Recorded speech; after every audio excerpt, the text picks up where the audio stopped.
पुछते ने रहमे नू अज की पकाई दस तेरा की ख्याल है। रहमा आंदा मैं की ख्याल दसा मेरी की मजाल।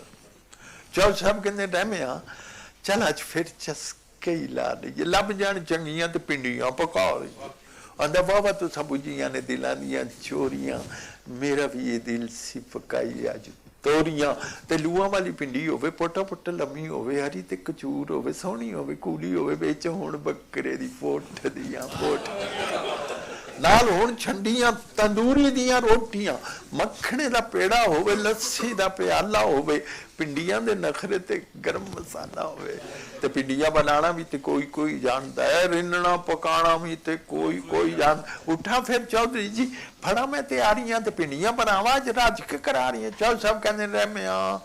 हजार हुण मजेदार पिंडियां होंदियां ने कुछ जरा लेसदार अंदर दफा करो चौधरी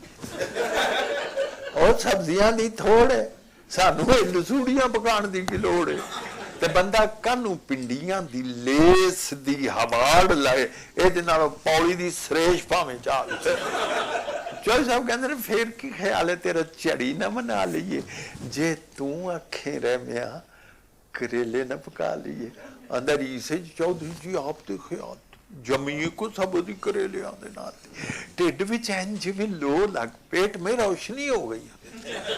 तुसा गल कीती ते राल वग पई ते सच पुछ चौधरी जी हो मेरी राय है मैनू विच रोकना करेलियां दा चाह है। चौधरी जी होवे जो करेला चंगा पलिया विच होवे कीमा उत्ते धागा होवे बलिया गंढिया टमाटरां दे नाल होवे तुन्निया फिर होवे घर दे घिओ विच भुन्निया फिर कोई चौधरी जी आस्ता स्वाद उसका स्वाद पर भी पकाया सी यस्टर ईयर तुहानू भी ते याद है आंदा चौधरी साहब कहंदे ने होर भी पाए दी मैनू हर गल पाउंदी है रहमिया करेले विच कौड़ जरा हुंदी आंदा दफा करो जहर ते चरायता मैनू लगदा ओ नेमते तरेक दा भरा मैनू लगदा पले पले दंदा थले जी पई सुकदी काम मर लईए ते तरे नहीं मुकदी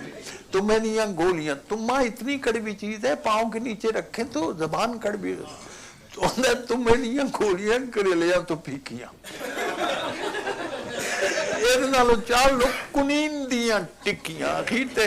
चल समझ रहमिया फिर कर तुम्हें कोई रात पुछे ते बताऊं दा भी अपना सुआ अंदर रब तुहाडा भला करे केडी सोहनी गल है अयो जे जैके वाला होर किड़ा फल है अपग्रेड हो गया काले काले लिश्क दे ते गोल मोल चाल लो चौधरी जी लाउन ते बताऊं चौल चाल अंदर है मैं पकाने तो जी बड़ा करता ए पठियां दी गर्मी तो दिल जरा डरदा अंदर सच जी चौधरी जी ढिड कानू बालना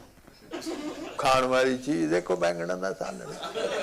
ओ पठियां दे डाक विच सटने जरूर ने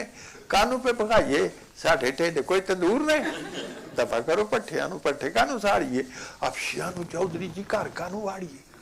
कालियां दे नाल कानू मारिए उडारियां साडियां ते हैन अमरीका नाल यारियां अंदर बत बत बोलना है मैं बड़ बोलिया ओए सब्जियां तो जा तू सियासतां नू बोलिया दूजे दी भी सुन कुछ दूजे नू भी कहण दे हुकूमतां दी गल तू हुकूमतां ते रहण दे चंगा फिर बोझ पला मेरा की ख्याल आंदा बोझ लईए चौधरी जी छोलियां दी दाल है